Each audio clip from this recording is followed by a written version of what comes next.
down on prey on we're gaining ground. Glory, hallelujah, the dead's alive and the lost is found. Glory, hallelujah.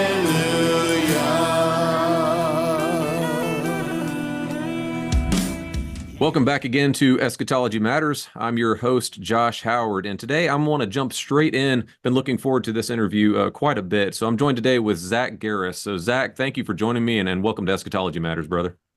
Yeah, thanks for having me on the show. So Zach, many of our folks, I bet, are familiar with you from Twitter or from some of the other stuff you've done. You and I were just chatting, and I didn't even realize until this preceding week that you were the same Zach Garris. I'd read your book, which was Masculine Christianity. Read that a little while ago. Thoroughly enjoyed it. Did not even connect the dots there. So that's awesome as well. But give us a little bit of bio information, where you're at, what you're up to, and where people can be following you. Yeah, I'm a pastor in northern New Mexico, Los Alamos area, and it's a PCA church. They can follow me on Twitter. That's probably the best place. I'm on there at Zachary Garris. Yeah, it's good to discuss a different topic than the masculine Christianity, though I'm always happy to touch on issues related to it. But that's what everybody always wants to talk about. You know, it's a hot topic, gender roles and the like. So we haven't figured all that out yet. I thought they'd sorted that, especially on Twitter. I thought we had that well figured out by now. Yeah, I probably drove all the egalitarians off Twitter. That's great. Yeah, so we've been wanting to get you on to talk about some R2K or Radical Two Kingdom stuff. You're one of the guys that I thoroughly enjoy following on Twitter because you Twitter well. You know how to communicate really well on Twitter, and I really appreciate that. But R2K, we're going to walk through this. We have a couple of other episodes that we're going to walk through on Two Kingdom theology. Now, I'm walking through those with Dr. Klosterman. He terms it NL2K or Natural Law Two Kingdom theology, but he's aiming at the same general gist, same general area. But if you could, because I'm not exactly sure what the lineup or the order of those episodes are going to be, give us a little walk into what R2K is, how you've encountered it, just kind of general broad brushstrokes if somebody's unfamiliar with it, because I would suspect that's a term that many might just think doesn't really affect them that much, though I suspect you might make the case that it does more than you would think. So walk us into that a little bit, if you would. Yeah, so, I first encountered the Reformed Two Kingdoms it's probably like 2010, somewhere around then. And, when I first heard of it and started reading some books by David VanDrunen, he's one of the most well-known advocates of this theology. I wasn't really aware of the distinctions or differences between what VanDrunen was advocating and some of what I would call the more classical Reformed Two Kingdoms theology of the Reformers and Reformed Orthodox theologians of the 16th and 17th centuries. But it is important, I think, to distinguish them. VanDrunen actually says he's refining things. I think he's going a little further than that, which we can get to later. But I'll at least just give the R2K scheme. They call it Reformed Two Kingdoms.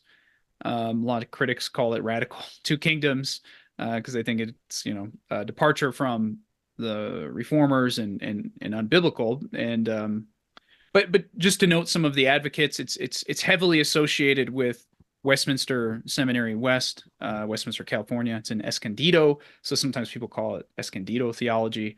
There are other issues there, theological issues related to it. So some of the proponents are VanDrunen, Scott Clark, Michael Horton, and then D.G. Hart, though he's not at Westminster Seminary. So basically, it's this idea there's two kingdoms, and they distinguish the two. There's the common kingdom. This is how VanDrunen lays it out in his book. So there's the common kingdom that's built on the Noahic Covenant. And so that's for all people, and the rule or standard, we could say, for laws and righteousness and everything is natural law. And then there's the redemptive kingdom, which is rooted based on the Abrahamic covenant, later in Genesis, of course, Genesis 15 through 17. And that is, referring to the church.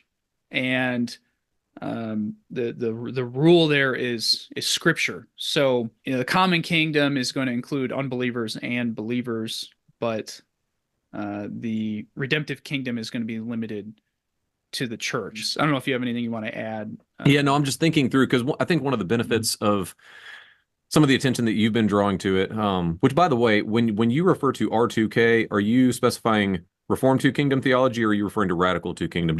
Yeah, I would almost always refer to the Radical or the Escondido version when I say R2K.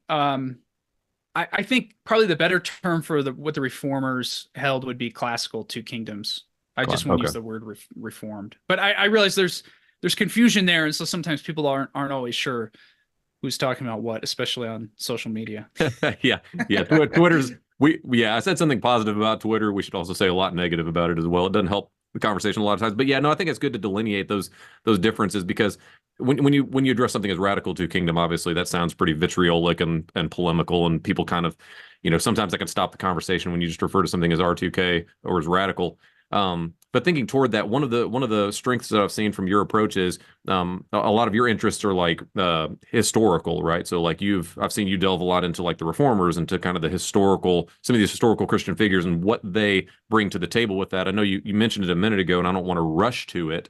But I think if you were to ask most Christians about a two-kingdom conception, are there two kingdoms at work? I think most Christians would ring home with that, and especially if you're familiar with things like Augustine's two cities, or you're familiar with the fact that Calvin talked about two kingdoms. But once you push in on this a little bit, what they're talking about with two-kingdom theology, the one that you're referring to, this kind of modern iteration of it, seems a bit different than some of those historical outliers. I think if you were to think of two kingdoms in general, you'd find a lot of agreement among Christians. And yet when you start talking about specifically that common kingdom versus a redemptive kingdom, you're starting to talk about, and you've talked about this a little bit, and I'll stop talking here in a minute and let you talk about it. But when you start talking about their common and redemptive kingdom, you're essentially saying that Christ rules at least differently, or maybe not as much, or maybe not at all in some areas of this world like he does in other areas. And that's oftentimes where I've seen kind of some of the rub come in. But walk us into that a little bit, what you've seen with historical figures, or maybe how this modern conception of two kingdom theology is different than what you might find with some of the Reformers, for example.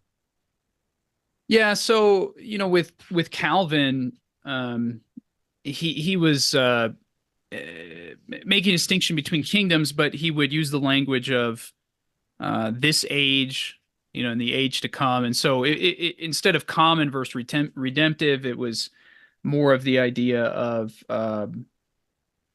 we could say the eternal kingdom and versus the temporal kingdom. And so really it's a different distinction. And the temporal kingdom would include both the visible church and the state. And so that's part of it. Whereas the eternal kingdom would be like the invisible church. So there's different ways people have parsed this out before. That's not to say that like the Reformers made no distinction between church and state. Right. And that's the thing is the Reformed two kingdoms, like the modern Escondido version, is not, they're not just separating church and state, because under that common kingdom, like VanDrunen would list other things like art, and I think he puts the family under there. I mean, the family actually is a problem, I think, for this version of Reformed Two Kingdoms theology. And years ago, there was a discussion between Robert Godfrey. Okay. He did a discussion with VanDrunen on this, and I thought that was a pretty important part of that. Is they were kind of debating the place of the family, and Godfrey was basically saying this distinction doesn't really account for the family well, in that the family is both. If you assume common and redemptive kingdom, the family's kind of falls under both, right? Especially under Reformed Covenant theology and infant baptism and all of these things, where children are born into the covenant, even though they're. I mean, that's just part. So there's something to natural birth in the family, where it's spiritually tied.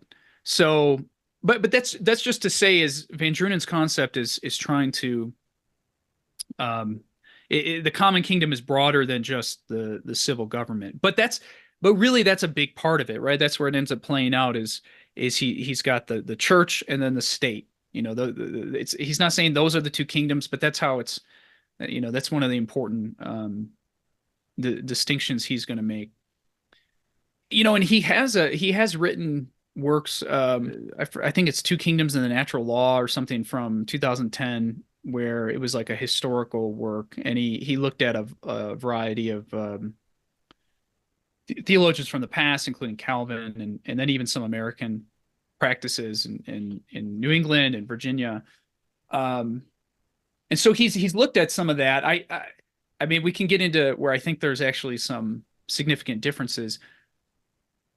I mean, even in this book, his most recent is Politics After Christendom. Right. Yep. Political Theology in a Fractured World. He appeals to Turretin in there, and I jotted this down because I thought this was interesting. And he says, if I can find it. Oh, here it is. So VanDrunen admits, he says, this is on page 38 of Politics After Christendom. He says that my political theology affirms and refines the idea of the two kingdoms as developed within the Reformed theological tradition. So he's saying he's affirming the classical two kingdoms, essentially, but refining it. And I mean, I think the question there is refinement a strong enough word? He's admitting he's changing something, but I think his changes are much more substantial and would warrant a stronger word than just refinement.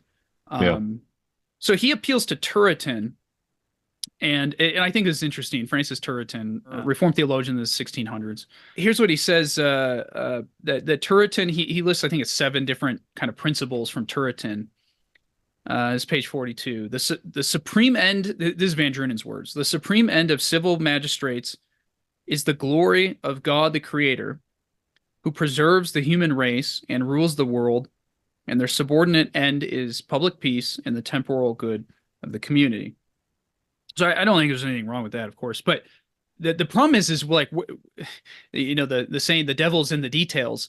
The question is, what did Turretin mean by this? That the civil government, civil magistrate, is to promote public peace and temporal good of the community? Because Turretin and the other Reformed theologians meant something different than VanDrunen does, which really revolves around the enforcement of the 10 Commandments, particularly what we would call the first table of the law. So a lot of times people will split the first table refers to the first 4 commandments, so that's going to involve idolatry and blasphemy and Sabbath, 4th commandment, and then the second table would be 5 through 10, but that's really going to be, you can't really enforce 10 very well. So it's going to be which coveting, but so it's going to focus on murder, theft, those kind of things, perjury for lying. So VanDrunen and the R2K theology is just heavily focusing on the second table. So I think, well, there's a couple things here. One big difference between R2K and the more classical Reformed theology would be that the earlier Reformed theologians equated natural law with the 10 Commandments. And so they said, yeah, we of course they affirmed natural law, but it's not always clear. And so, Calvin has a phrase in the Institutes that the 10 Commandments are the natural law made clear. So you want to know what is the natural law, you go to the 10 Commandments. And that means that both the 10 Commandments apply, or we could say are the standard or rule for both the church and the state. The state is not outside of the 10 Commandments. But VanDrunen seems to want to separate them. And I don't think he's going down the road of saying, one guy was trying to tell me that VanDrunen does equate the natural law with the 10 Commandments. But if that's the case, he affirms the natural law is the rule for civil government because it's under the common kingdom. Right. Yep. So, but the thing is if natural law is equivalent to the 10 Commandments, then that would mean the 10 Commandments are also the rule for the common kingdom. But he denies that. So there's some sort of disconnect here. Now, one thought though is we could say that, you know, that the Ten Commandments, including the first table, are the standard or rule for the civil government. And yet we could still say, well, in this situation, it's not prudential to enforce maybe blasphemy laws. But there's a difference between saying it's prudential and permissible, right? I think VanDrunen would say it's not permissible. In fact, let me find, I had a quote here that I think is relevant, that I recently came across. Yeah. Where he says, this is by VanDrunen, and this is from his biblical case for natural law, and this pretty much fits with other things he's written. So he says, quote, "Since membership in the civil kingdom is not limited to believers, the imperatives of Scripture do not bind members of that kingdom. These imperatives are not directly applicable to non-Christians."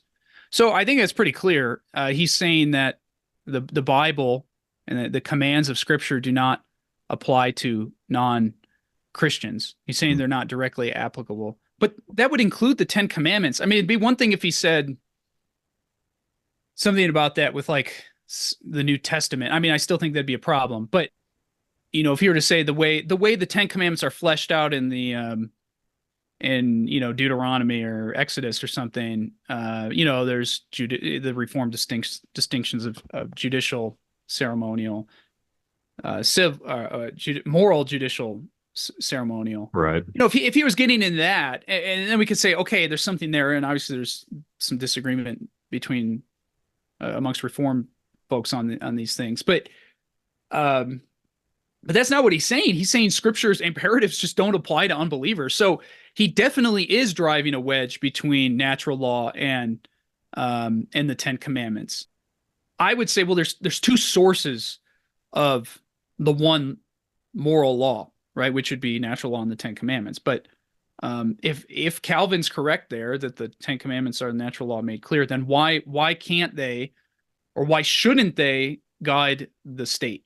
Yeah. That really, I think that's the big issue in all of this. So go ahead. Yeah, no, that the state's where I want to lean in on, because you'd said some stuff about how this impacts the modern church and like the way the modern church's conception of this is. But going to what you said with Calvin, because Calvin used that, you know, famously the term of spectacles, right? Like Scripture is the spectacles through which we understand the natural law, or what is natural. So agreeing with what you just said and saying, yes, this is how do you know what is there? It is through the Ten Commandments.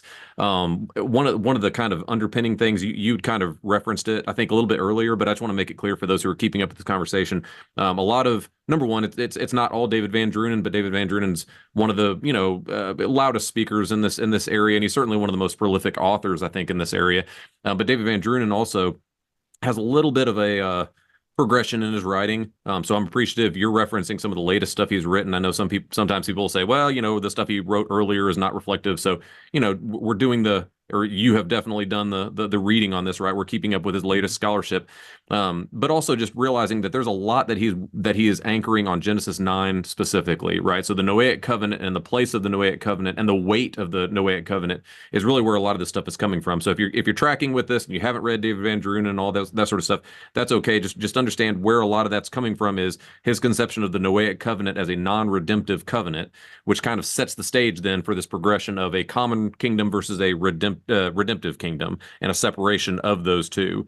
It was interesting. I actually saw an interview not that long ago with Kevin DeYoung, was talking with David VanDrunen, and he was kind of pushing in a little bit on that and observing what many of us have is that I just don't think that the weight he's ascribing to the Noahic Covenant, I don't think it can bear that weight, and I would hesitate to say that that's a non-redemptive covenant. I find that a very hard case to be made.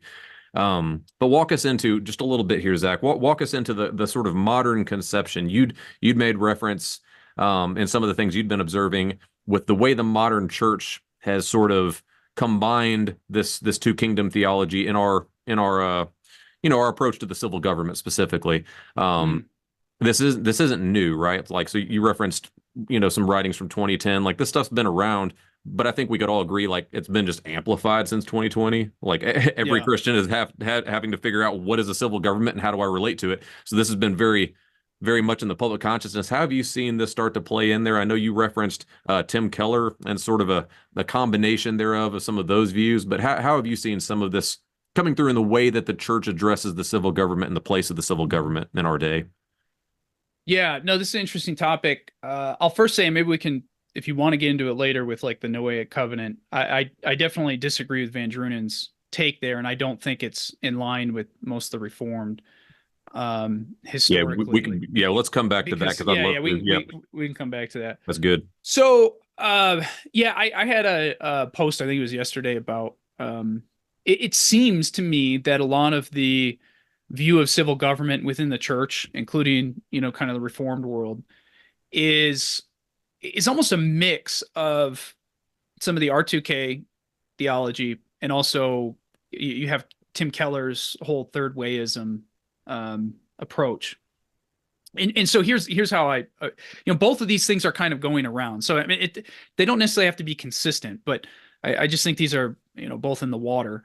So the R2K view is essentially chopping off the first table of the law and saying we're just focusing on the second table for relating to the civil government, and so not even Sabbath laws, which I mean I want to get into that later, but so just second table, so murder, theft, things like that. But then this idea of natural law, because they won't even use the Ten Commandments per se, we're relying on trying to reason our way through things. I'm not opposed to using reason, but the Bible does get into what does thou shalt not murder look like, right? And you have laws throughout the Old Testament, and even we could say even New Testament application, where but it could get into some of the specifics between manslaughter, murder and the like. And so that stuff's in the Old Testament. So I mean, even British common law is based on a lot of this stuff from Scripture. So it's I don't understand why you wouldn't want to involve Scripture in our analysis. It just doesn't make sense. Like it's off limits to the state. That's kind of VanDrunen's view, and much of R2K. So you've got that going around, where it's so the way that affects kind of like the way Christians approach politics is it's just not as clear, the way they're gonna approach politics, because we got to leave the Bible out of the picture. Tim Keller, he's kind of known for promoting this third way approach to politics, where Christians are, we do need to be socially conservative on some things like social issues, abortion, gay marriage. But economically, we want to help the poor. So it's okay to be liberal, or really leftist, I guess is the right word for addressing these things. So government, he almost basically said we should support, large government programs. And I'm not sure that's, proper conclusion, but even there, Keller also he'd still kind of undercut that, argument, because he would say that there's really no one way to approach the social issues. Yeah, we should be against abortion, gay marriage, but that doesn't mean we necessarily need to support laws against them. And so sometimes this is where you get people into kind of pragmatic arguments about which laws are going to lead to the fewest abortions, that kind of thing. And there's been some other R2K guys who have argued this way, is that the church can't speak to the application here. The church can't say that Christians should support laws against abortion. Oh, I dare say that seems to be one of the predominant, or if not the dominant view among especially evangelical Christians, is that to do anything like you're suggesting would be, it either stinks of theonomy, or you're labeled a Christian nationalist immediately. I mean, that's typically the response to those sort of things. Yeah. And so it's very common. And so there's some overlap here between kind of Keller's approach and R2K. Both of them are just kind of loose in their approach to government, where they end up kind of just minimizing what God has to say about civil government. And so that just leaves it outside of Scripture and theology. And that I think opens up the idea that, oh, Christians can vote, any way they want. It's all morally permissible, which, encourages, I think, Christians voting. I mean, I think pretty clearly the Democratic Party today holds almost entirely their platform is opposed to Christian beliefs and practices. So I don't think Christians should be voting Democrat. That doesn't, obviously doesn't follow that the Republican Party is all great and Christian. That's certainly not the case. But I think we should be able to make logical conclusions that to the point where it's like, yeah, Christians shouldn't, vote Democrat. I think that's a fair conclusion. But they certainly don't. A lot of these guys don't want to go there because that's, well, the Bible doesn't speak to that, and so. But then there's the other thing is then they end up attacking kind of more conservative or right wing Christians because well, the Bible doesn't address all this, or we shouldn't be using the Bible to address all these things, and therefore if you're holding all these right wing views, then you're a problem. You're compromising the witness of the church. So I see that kind of attitude a lot. I would suspect this sort of language is going to amp up. I mean, we're recording this in January, in an election year. So I would suspect this sort of language is inevitably going to start spilling over into public discourse. We have, I mean, it's been an ongoing fight since 2020, I would say, among Christians. What is the role of the church's relationship to the state? What sort of laws should we be looking to? Can we even talk about something like a Christian law or a state that should actually pass laws because they're in God's law? Those sort of discussions. I think it's interesting to grapple with a situation where it seems like one of the movements that is holding the most ground right now among Christians is one, like you said, in which we can recognize God's law, which is over all of his creation, says one thing, and yet you can vote in a way that contradicts that law. Is just a very it seems like a schizophrenic approach to the Christian lived experience in this world. I know you'd mentioned, I don't know if you have anything to add on that one, Zach, but I know I wanted to get to the Noahic Covenant because I think that's kind of foundational for where we've been moving from. But well, let me maybe just let me add here a historical note is that yeah, if you go read the statements by the older Reformed theologians, they didn't reason this way that Keller was doing or the way R2K does. They were definitely going to the Bible. They were going to the Old Testament law.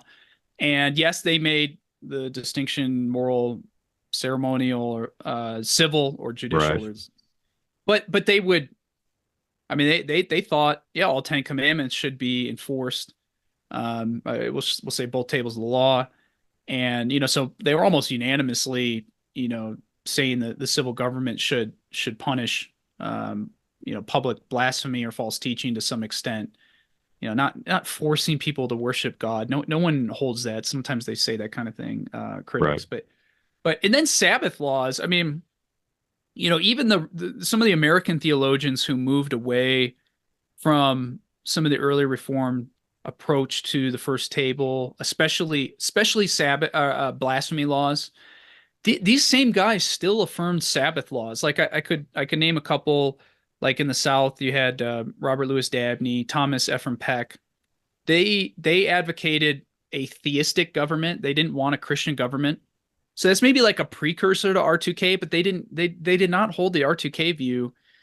And they were all huge on Sabbath laws. They said, you have to have Sabbath laws as far as protecting the church and even just on a theistic basis. Now, I mean, we could question their arguments and whatnot, but the point is historically, R2K does not have really a leg to stand on.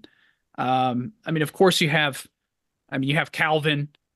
Here's a good quote I had. I think this was, I can't remember where this is from, but he said, this proves the folly of those who would neglect the concern of God and would give attention only to rendering justice among men, as if God appointed rulers in his name to decide earthly controversies, but overlooked what was of far greater importance. So Calvin's actually reasoning from the fact he's saying, well, if the civil government should enforce second table laws like murder and against laws against murder and theft, how much more should the civil government be, addressing religious or spiritual issues? Again, we may disagree with that, but I mean, that's where the early Reformed theologians were. Here's Charles Hodge. Hodge, this is American theologian, 19th century, Northern Presbyterian, old school. So he's pretty highly respected in Reformed circles. And I posted this on Twitter not too long ago, where he said the demands of those who require that religion, and especially Christianity, should be ignored in our national, state, and municipal laws are not only unreasonable, but they are in the highest degree unjust and tyrannical. And then he goes on to say, if Christianity is not to control the laws of the country, then as monogamy is a purely Christian institution, we can have no laws against polygamy, arbitrary divorce, or free love. And so he's essentially making the question is if you throw out the religious nature of civil government and that they should be, he's not talking about blasphemy here or even really first table, but just the idea, maybe somewhat related, is that civil government should be supporting Christianity distinctly. It's not just a general purely natural law second table. I mean, if I could summarize it, the argument is basically, if you separate the worship of God and the Christian religion entirely from civil government, then you're going to lose those second table laws, which is essentially what we're having. I mean, that's what he said. If you don't have Christianity controlling the laws of the country, then you're going to lose laws against polygamy, which we have or will, I think. Laws against arbitrary divorce. Yeah, that totally happened. No fault divorce, 1970s. And then, which is arbitrary divorce. That's exactly what it is. Or free love. Yeah, we don't have laws against that either. I mean, anything goes as long as it's consensual now. So, I mean, you read these old guys like, and Hodge is just right on point. But this would be entirely rejected. I'm quite certain by the Reformed Two Kingdoms advocates. That's what's been so interesting hearing this discussion going on, because I dogged on Twitter a little bit earlier, but sometimes there's some light that shines through. And one of the neat things is people rediscovering, especially like you mentioned Hodge, just looking at the old Princeton crowd and the both Hodges, and you got Warfield after them, and of course all their grandchildren with Voss and others, but just reading the clarity with which they spoke of the responsibility of the civil magistrate to recognize Christ's laws, God's laws in this world, but also the indispensability, or I don't want to say, at least a resistance to a bifurcation of God's law, if I could put it that way, to where you get that sort of thing where the second table is enforceable and yet the first table holds no sway. It's an interesting little paradigm. So I'm glad, yeah, like just reading through Hodge, rediscovering his systematic theology, I've found many people have benefited greatly from that. Did you have anything to add on to that one, Zach, before we get to the Noahic? Do you want to discuss Sabbath laws after the Noahic Covenant? We're already actually there. No, okay. No, you're right. We're already let there. Let me just mention, because I wanted to add a little bit here, because I think this is just kind of a interesting thing. And you mentioned VanDrunen's interview with DeYoung, and DeYoung straight up asked him, if we're on like a Mars colony, I think it was, and it's all Christians, everybody there is Christian. Yep. Would you have Sabbath laws? And I think this is a good question. This is a good test here. And I'm just going to go ahead and say, pretty much, there's probably some exceptions here, but almost unanimously, Reformed theologians from the past would have said, yes.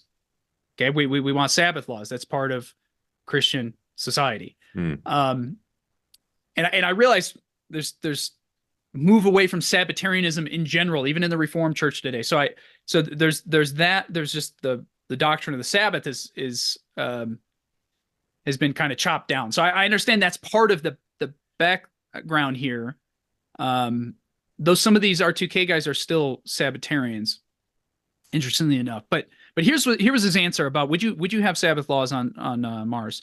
And he said he said no. I mean, that was very clear. He's opposed to Sabbath laws, but his reasoning, and I realize he's in an interview, but I'd like to see more of this in his writing. I don't know how much he actually addresses this question. But he said that no, and the reason is that non-Christians don't understand why we rest on the first day of the week. So that was his basis, is that Well, non-Christians aren't going to fully understand it, which I'm not actually sure that's even correct, but let's grant that. So non-Christians don't fully understand why we have Sabbath laws, so we're not going to have them. But what that does is, I mean, I think it's a very dangerous principle, because you could go down the road and say, well, any law that unbelievers aren't going to fully understand why we have it, it's out. I mean, that's Right. the reductio ad absurdum I would go down, and I think that's a bad principle to build, civil laws on. I mean, there's a number of, I think, second table offenses that we could say, well, they don't fully understand why marriage is between a man and a woman, so it's out. I mean, Right. that was Hodge's argument. Right. So, that's where he goes with this. And that's not how we should build laws. But the other thing is the law is a teacher. And that's not just the case for, biblical law, but even civil law. It does have a teaching element. And I think that's actually one reason why it's very important that we have, biblically rooted laws, such as marriage between a man and one woman. I mean, the argument for gay marriage was always, oh, it doesn't affect anybody. But that's totally false. Children are now growing up, knowing that marriage can be defined in other ways, and that teaches them something, and that's not good. So the civil government has a teaching role here. And so the same would go for the Sabbath. Sabbath laws are good, even for non-Christians, because, well, one, it forces them to rest, give employees rest, which may include Christians. There's all sorts of reasonings for having Sabbath laws. Allows them to go to worship, frees even unbelievers up to go to worship, but also teaches them that, this is the day Christ was resurrected, on Sunday. So, I mean, you can say that publicly. The civil government could say that. There's no reason you can't teach that. So I find the reasoning here just to be extremely weak. It's interesting you bring up the Sabbath thing, because obviously that in and of itself, like you mentioned, is kind of controversial. But I think it does a really good job of, kind of like you were pointing out, it's like, as far as like a measuring stick, or, an example that you can then compare these other outworkings to, because when you think about, we've been looking at, what are historical opinions on these sort of things. You've been walking through that, historical figures within the Reformed tradition specifically. We're talking about exegesis of specific passages. We're going to talk about, the Noahic Covenant a little more. But then when you look to the practical outworkings thereof, when you come to things like Sabbath laws, typically the pushback, even from, or let's just say primarily from Christians, we're just thinking of within Christendom, like Christian disagreements with one another. You hear a pushback like, you can't have something like Sabbath laws because people don't believe it. Right. So people don't believe in the Sabbath. So it's almost like forcing religious obeisance, or, religious obedience from somebody to have a Sabbath law in general. And what you're pointing out is it's no different than, if they don't believe stealing is wrong, it's still okay for us to say, no, stealing is in fact part of God's law.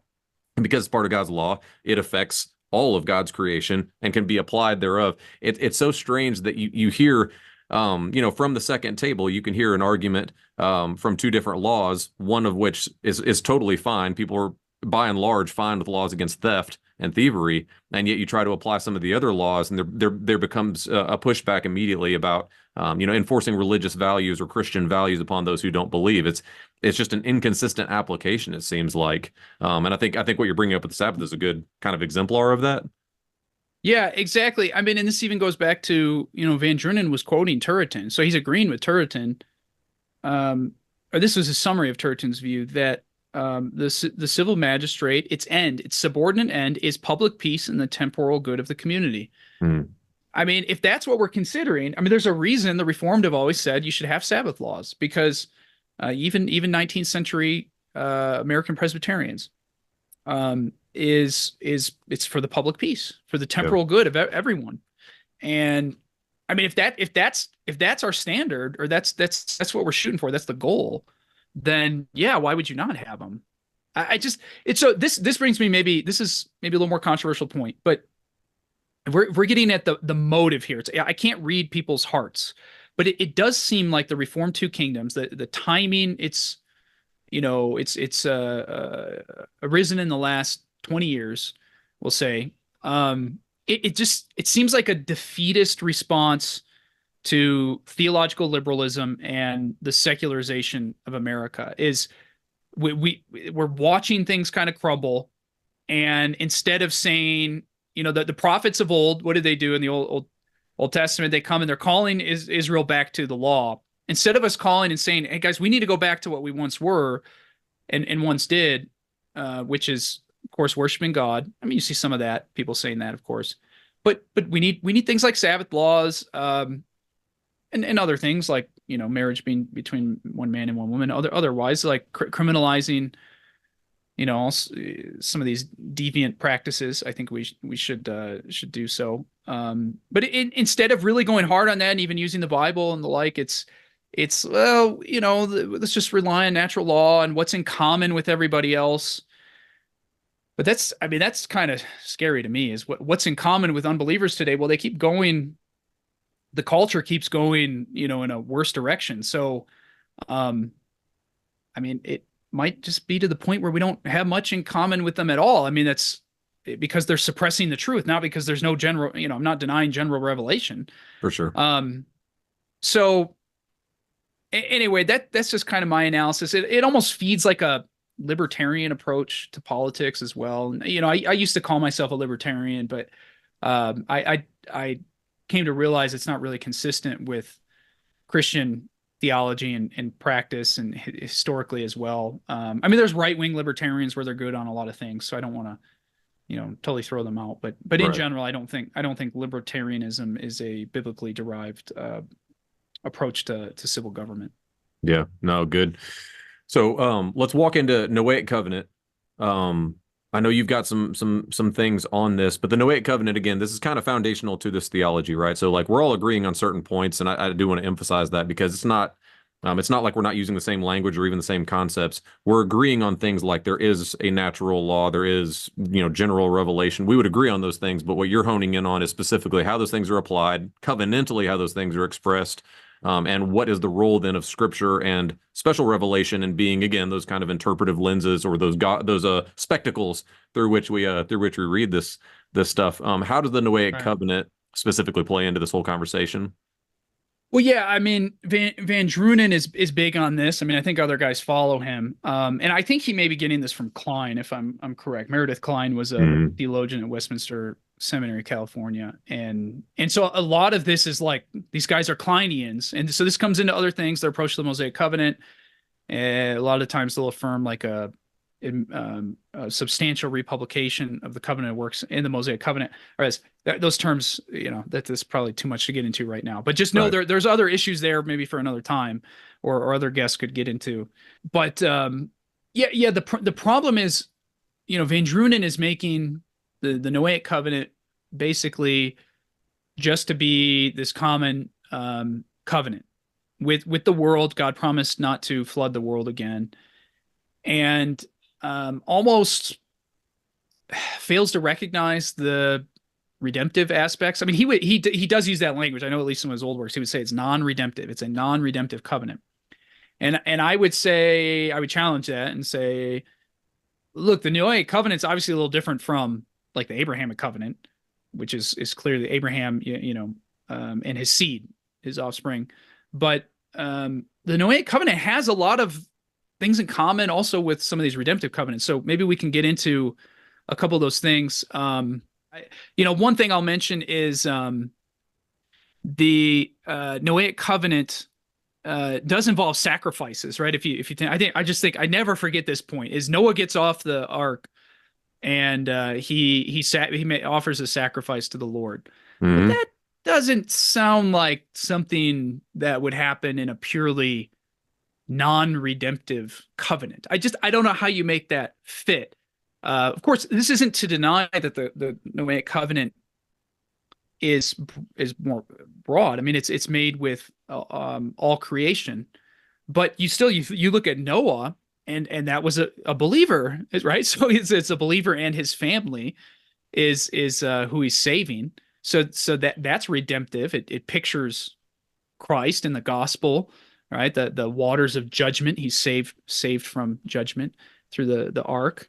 And then he offers a sacrifice, and then when he offers it, God says that he was well pleased. It was pleasing to God. So, I mean, sacrifices that lines up with the Mosaic Covenant and Leviticus. It all anticipates Christ and his sacrifice. So I don't know what he does with some of these points.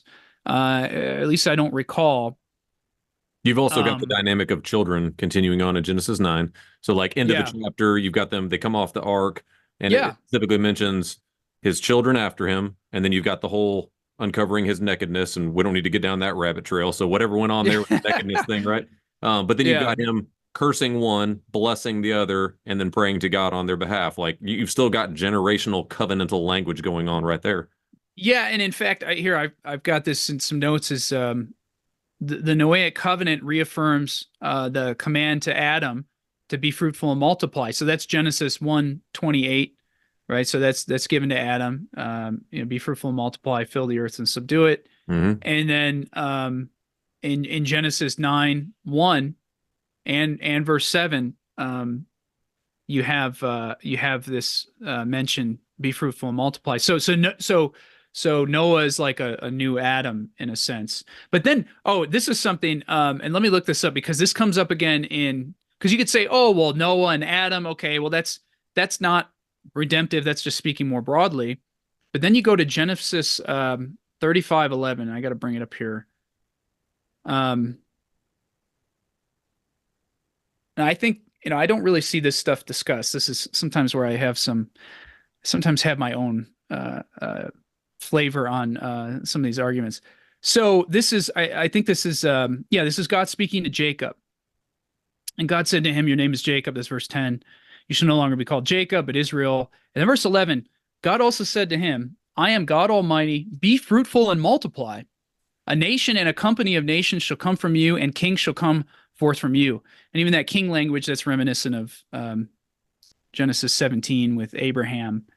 And then he mentions the land. So this is definitely Abrahamic covenant context, but the promise, but he's also, God's bringing in language from Adam and the Noahic Covenant, be fruitful and multiply. So again, I don't think these, like the separations are so simple. And in fact, VanDrunen says this in his latest book. He says, let me find the quote for you. He says that people basically accuse R2K of, quote, promoting improper dualism or unhelpful bifurcations of God's unified work. But then he goes on this page 77 of Politics After Christendom. He says, in most cases, these accusations are, quote, merely assertions rather than demonstrated claims. Then he goes on the next page to say, the question is whether a proposed distinction clarifies or distorts theological truth. I mean, I grant his point that, we have to actually show that this is an unwarranted bifurcation, but I think that's what we're trying to do here, is show actually, he's separating the covenant, the Noahic covenant from the redemptive covenant. And actually, I think he says there's two covenants, or at least he used to. That's how he would get around some of this. Are you familiar with that? I'm not familiar with that specifically, but it's interesting, the pushback that you just read from him, because it's sort of one of those, nuh-uh, you too type pushbacks, or it turns into that, because his contention is you have to prove that this is an unnatural or unwarranted bifurcation. And I agree with you. I think that's a valid point to raise, but I think the opposite could be true as well. If you're to track this kind of theological trajectory and say, okay, Meredith Kline, very, if not novel, at least very novel progressions of certain thought processes. A lot of what Meredith Kline did was somewhat revolutionary theologically. And then David VanDrunen and the rest of this theology kind of in the wake of Meredith Kline, it's at least substantially different than what came before. So I think it's a fair question to ask, where is the justification there? And that's oftentimes where you don't hear a lot of the pushback. Yeah. Really, the burden's on them to show this is purely a common covenant with he wouldn't say neutral, but we'll say natural law driven, civil government. Let's see. I mentioned this other argument. Noah was worshiper of the Lord. I think that's pretty relevant because the covenant's made with him and all creation. You actually have both within the text. And so I'll come back to that. We mentioned be fruitful and multiply. Also, there's language of offspring in here, you and your offspring. Yep. And that's common language to the Abrahamic and Davidic covenants. So again, the Noahic covenant is not, just totally different from the Abrahamic. So I think I have it here somewhere. Yeah. So VanDrunen, this is back from his Living in God's Two Kingdoms. I know it's like 2010, but whatever. Unless he's renounced it, I'm gonna. It's fair game. So I in this article I wrote VanDrunen attempts to escape this point, the idea of sacrificial offering and redemption to the Noahic redemptive aspect of the Noahic covenant. This is my analysis, that he tries to escape this point by arguing there's two covenants with Noah, and I think this goes back to Kline, if I'm not mistaken. So he says there's one covenant in Genesis 6:18 that promises Noah salvation by entering the ark, and then the second covenant in Genesis 9 that promises not to destroy all creation again with a flood. So yeah, now I'm tracking with you. Yeah. So it's a two Noahic covenant approach. Now, what's funny is I didn't hear him mention this in his recent interview with DeYoung, even though he, I don't know if he always gets into this, but yeah, so that's how he's able to, or tries, I should say, to get around the idea that it speaks of the covenant being made in Genesis 6:18 with Noah and his family, or his seed. But and what I do is I criticize this, though. So he's trying to say, okay, well, there's these two covenants within the Noahic covenant. But the problem with this is Noah's sacrifice is in Genesis 8, chapter 20 and 21. Verse 20 and 21, and that's under the first covenant, but that leads into the second covenant. So he concluded that the sacrifice does not mean that the Noahic covenant is redemptive rather than common. I mean, that's what he says, but I don't agree with that. So I would say that the Noahic covenant is one unified covenant. It just has, we could even say it's okay, it's a little more complex. It has some different aspects here.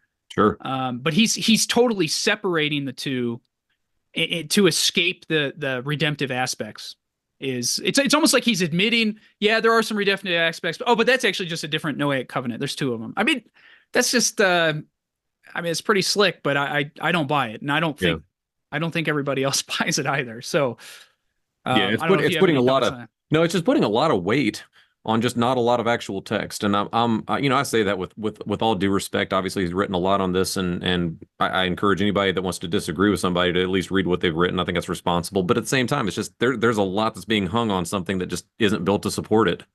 It is interesting. I want to talk about some of the practical applications of this, but any other, I don't know, exegetical. Oh yeah, I think just one thing to point out. I think this is pretty devastating to his bifurcation of the Noahic covenant. Is this is Genesis chapter 8, verse 20 and 21. Let me actually read this. I mentioned it. It says, "Then Noah built an altar to the Lord and took some of every clean animal and some of every clean bird," which, by the way, that clean language is sacrificial language, and offered burnt offerings on the altar. And when the Lord smelled the pleasing aroma, the Lord said, so this is in response to Noah's sacrifice. So this is redemptive. And then what does God say? "I will never again curse the ground because of man, for the intention of man's heart is evil from his youth.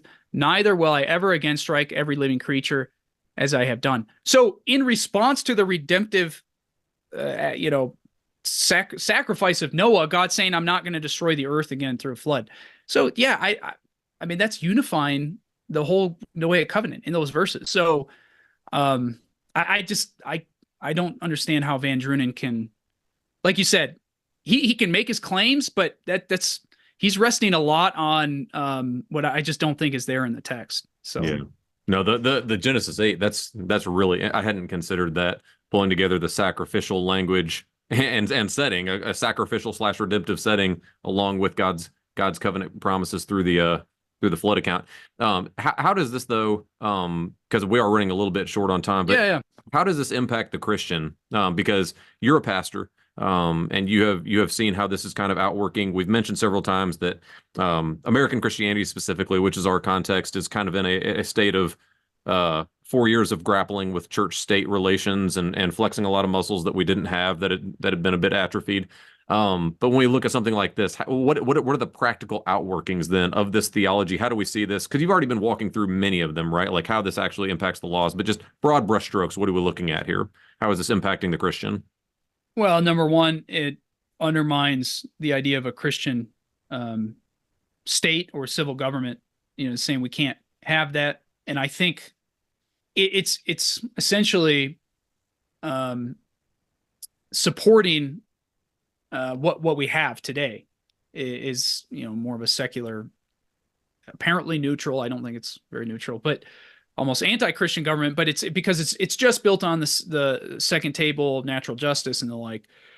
And I mean, I think things are unfortunately going to get worse in America and Western society, and I think part of it's because the civil government is not doing its job. So the church doesn't always do its job, which is preach the gospel and teach the word of God, including the law. But if the civil government's not supporting the church and not supporting righteousness, that's a huge problem. And that's where we're at. And I think pastors should be calling legislators to submit to Christ and to, establish and enforce laws consistent with Scripture. Yeah. And historically, that's what Americans did, even when they disestablished the church in the States. I mean, they didn't just drop Sabbath laws or laws against not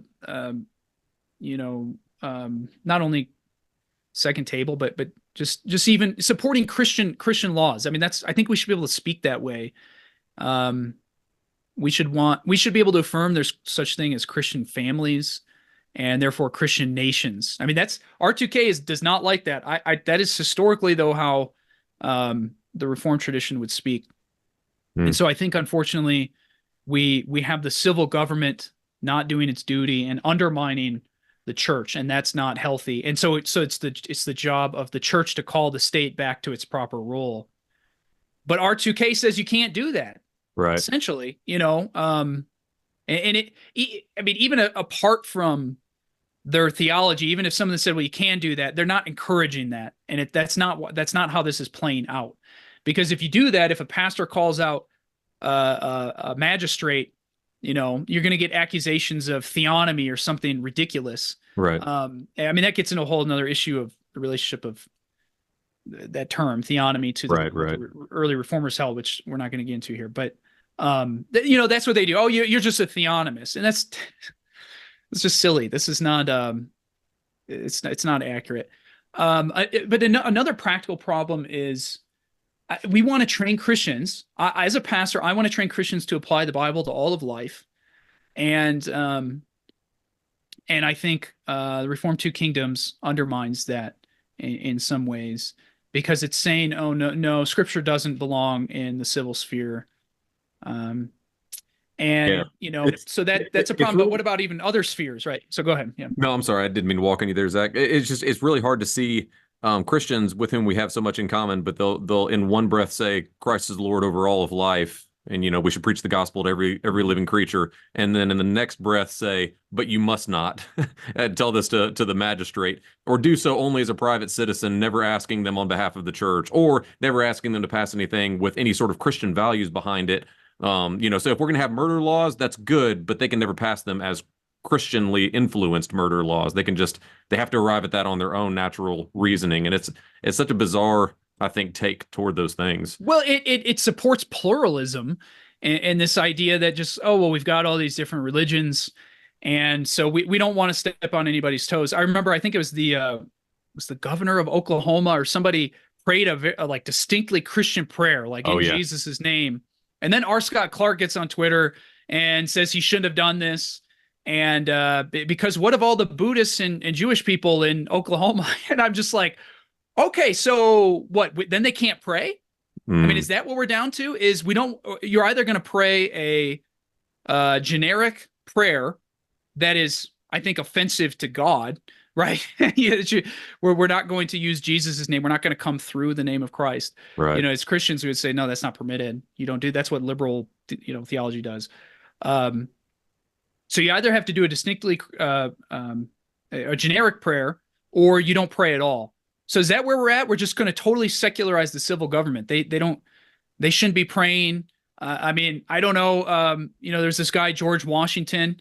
You read his Thanksgiving proclamation. He's speaking, he specifically mentions Christ in some of these things. I mean, he's quoting the Bible. I mean, Washington did this kind of stuff all the time. Right.